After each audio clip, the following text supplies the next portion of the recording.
More moves are coming for the New York Jets as after they moved on from two veteran wide receivers, the team has now been linked to multiple different options at receiver in free agency in order for them to re-strengthen that position.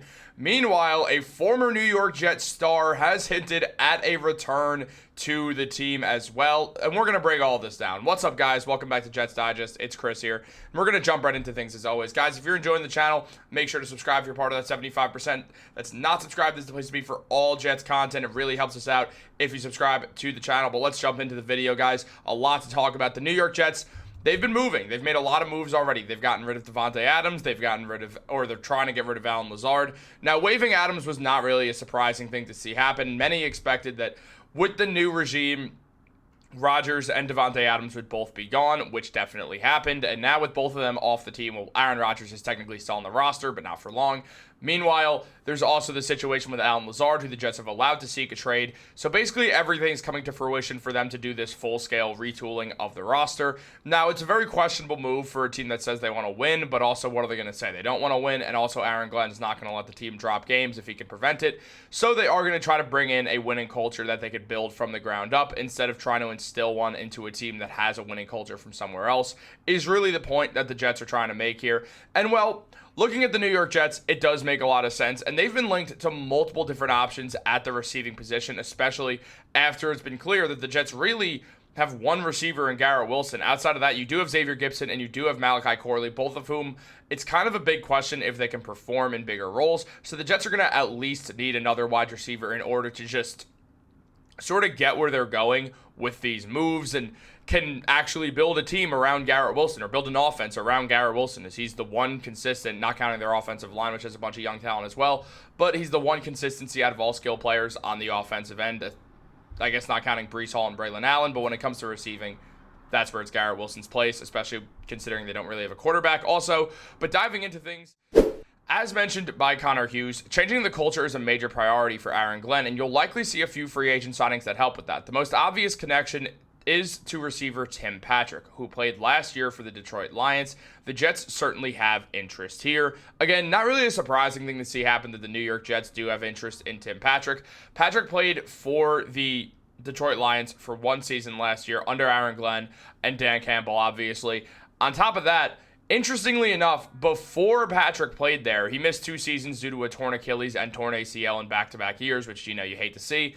And then, prior to that, he was on the Denver Broncos in 2021 when Darren Mougey worked there as well. So the guy has familiarity with both the head coach and the general manager. Essentially what I'm saying is if the New York Jets do not sign Tim Patrick, I think we're all going to be surprised here. They have a weak wide receiver room. Patrick gives some stability, and he just essentially gives them another body who's a veteran, who understands winning, who understands building up a culture. So that feels like an obvious signing to me. Now, Patrick, over his last season, had 33 receptions for 12.9 or 11.9, really 12 yards per reception with 3 touchdowns as well. So not a terrible year at all from especially coming off 2 major injuries. So good to see him kind of bouncing back. And he also gives the Jets a big body. They could use one of those, especially with Allen Lazard being gone. They just need a bigger, more physical receiver, and Tim Patrick is going to give them that. I mean, you have Malachi Corley, who in his own right is definitely a bigger physical receiver, but he's more of that Deebo Samuel build, where Tim Patrick is more just a bigger receiver who you could throw lob passes to and kind of just be able to body guys up and win a lot of 50-50 balls because he's the bigger guy and he's the stronger guy usually.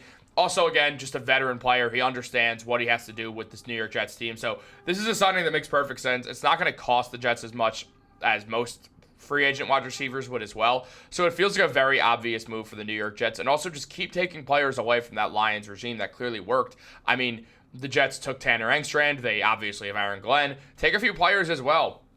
Build this team up the same way the Lions did with guys who understand the process of it. I understand we kind of just did that with the Green Bay Packers, but in a completely different light where we just tried to bring players in and kind of make this artificial culture. Meanwhile, these guys built up a culture themselves, and Tim Patrick probably won't have people chomping at the bit to land him. I mean, he'll definitely have some offers, but I imagine the New York Jets will make sure that they will be sure to land him. On top of that, when you look at Patrick's numbers, they were not really dropping off that much after his 2 injuries. Now, yes, the numbers were a little bit worse, but that's to be expected after missing 2 seasons of NFL play and joining a new team. Obviously, it's just a lot. So he could find a way to bounce back now that he's got another season under his belt after the injuries, which would be huge, especially playing under the same offensive coordinator in Tanner, or playing under the same offense, under an offensive coordinator in Tanner Engstrand, who was with the Detroit Lions. I can't speak because I kept wanting to call Engstrand the Lions offensive coordinator, which is not true. But you guys understand the point. He'd play for Engstrand, who he knows well. He'd played for Glenn, who he knows well. He'd be playing under Darren Mougey, who he knows. So all of this just makes perfect sense to me. All signs are pointing to Tim Patrick 1,000% being a New York Jet when it's all said and done after this offseason. But on top of that, there's been other guys as well. I mean, the Jets are also expected to dip into the mid-tier free agent market with wide receiver, as Zach Rosenblatt mentioned. A couple names to show are obviously Tim Patrick, who's already been mentioned, and Josh Palmer. I absolutely love the idea of Josh Palmer joining the New York Jets. I think this is a perfect signing for them. He's a young player, 25 years old. His best days are ahead of him. And last season, he had 39 receptions, 584 yards, and 15 yards per reception with 1 touchdown. The man is just waiting to break out. And on a New York Jets team where he'd get a lot of touches because he'd be the wide receiver too, as of what things stand right now, he would be a great guy to have on here. And this is where Tim Patrick also makes sense again, because you got a 6'1" guy in Palmer, you have Garrett Wilson, and then Tim Patrick gives you the big body. Is it the world's greatest wide receiver room? No, but it is a clear path to giving Garrett Wilson that number 1 option while giving Josh Palmer a way to kind of break out onto the scene, which is looking like the direction the New York Jets want to go in anyway. I mean, Wilson's about to get a major bag, so the Jets might be kind of thinking, all right, well, we're going to pay Garrett Wilson a lot of money, so we might as well kind of maybe sign some mid-tier guys who aren't going to cost an arm and a leg to land. And Zach Rosenblatt talked about the cost of these guys, saying that Palmer's only 25 and has been relatively productive as a downfield threat for the Chargers, averaging 15 yards per catch over the last 2 years.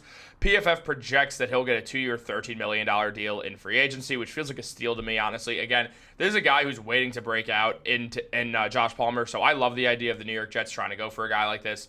I think it's a perfect move for a young team. You bring in another young wide receiver who's hungry to get more touches. The New York Jets put him in a position where he knows he'll get a lot of touches because he'll be the wide receiver too, something he never really was able to do with the Chargers. So this would work out really well, if you ask me. I really like this idea.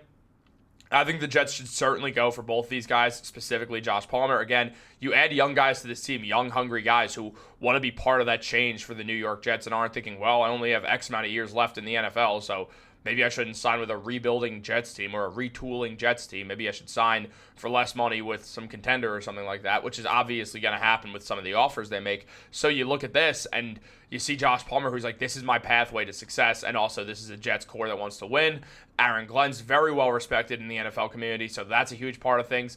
I do think the Jets will be very good at recruiting free agents, so I think this will be a signing that could work. He's going to have offers. There's going to be a few different teams, probably a bunch of teams in a similar position as the Jets, teams that are finding themselves towards the top of the NFL draft who want to turn things around desperately. Will probably all have interest in Josh Palmer. Another team I could see having interest in him is the Las Vegas Raiders. The Raiders obviously want to grab a new quarterback, and that's priority number 1 for them, especially with Tom Brady owning them, or him being a minority owner who definitely wants a part of trying to find a new quarterback for them that's not Gardner Minshew. So that'll also be something that does come into play at the end of the day here as well. So probably we will see a bit of that, but there will be other teams as well that are interested in Palmer services. I mean, even a team like the Bengals, who I understand they're probably going to lose. They're going to lose T. Higgins. And, well, Palmer's not anything like T. Higgins, but it does just give them another receiving option. So there will be teams like that are losing out on receivers who are just going to get paid elsewhere, who, well, are also going to look at Palmer as a potential breakout candidate. This is going to be a big market for Josh Palmer, if you ask me personally. So it'll be interesting. It'll be interesting to see what happens. But I do think the New York Jets are in good position here as well. And one other final name to discuss. Well, the New York Jets, they're obviously looking for receivers after getting rid of Adams and Lazard. This is what basically the whole video is about.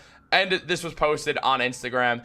And none other than Robbie Anderson, whatever you want to call him, whatever floats your boat, whatever floats his boat.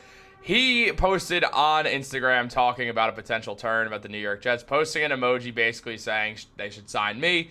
And, well, it is interesting to see. Obviously, Robbie Anderson, since leaving the New York Jets, his career has kind of been on a downturn. Spent some time with the Carolina Panthers after the Jets, and then got traded to the Arizona Cardinals, and then later Cardinals didn't re-sign him. He ended up playing a bit for the Miami Dolphins last year. I believe he had 1 reception with the Dolphins last season in like 2 games that he suited up for. Season before, he also played like 9 games for the Dolphins. So he's been someone who's been around a little bit. He's found his way onto teams, and the New York Jets could definitely add him as a depth piece. I mean, he's been on young Jets rebuilding teams before, and he just wants to stay in the NFL. So it would obviously make sense that he'd be interested in this. He does add some talent to this Jets team. Obviously, one of the better undrafted free agent pickups the Jets have made in the last 10 or so years. So I'm not going to say the Jets are going to have interest, but he did put up solid numbers for the New York Jets throughout his 4 years. With the Jets, it's kind of hard to remember that he was here for 4 years. Like, it feels so long ago with all the changes that have happened to the Jets, with this being the Darnold era, and then even prior to the Darnold era for a year, but then the Zach Wilson, Aaron Rodgers, all this stuff. There's just been so much overhaul since then. It feels like this is a different lifetime that Robbie Anderson was playing on the New York Jets. But, I mean, his best season with the Jets, he had 63 receptions, had nearly 1,000 receiving yards as well, averaging 14.9 yards per reception. Very, very solid. I mean, putting up 58.8 yards per game also as well, with 7 receiving touchdowns. He had a year, but that was 2017. That was 8 seasons ago. It's 2025 now, so it's hard to imagine you'd get this production out of an older veteran wide receiver like Robbie Anderson. But he's been on a few different teams. I'm not saying the Jets are going to have interest. I'm just saying it's interesting that, well, he's kind of linking himself to the New York Jets. Maybe he does want to return where he had his best football being played. That would make sense for a guy who's trying to hang around in the NFL. Let me go back to a place where I know I succeeded once before. But we'll see if that all works out for him. Obviously, I like the idea of Tim Patrick, as I've said. It just gives him a big body, which they need. On top of that, I really like the idea of Josh Palmer. I hope the Jets make both these signings. Guys, let me know what you think down below. What wide receivers do you want the Jets to go after in free agency? Let me know in the comments. Like this video, subscribe, turn on post notifications. Also, very quickly, if they could sign T. Higgins, I'm obviously for it. I just have a very strong suspecting feeling he's going to end up as a Patriot. But guys, have a great day and go Jets.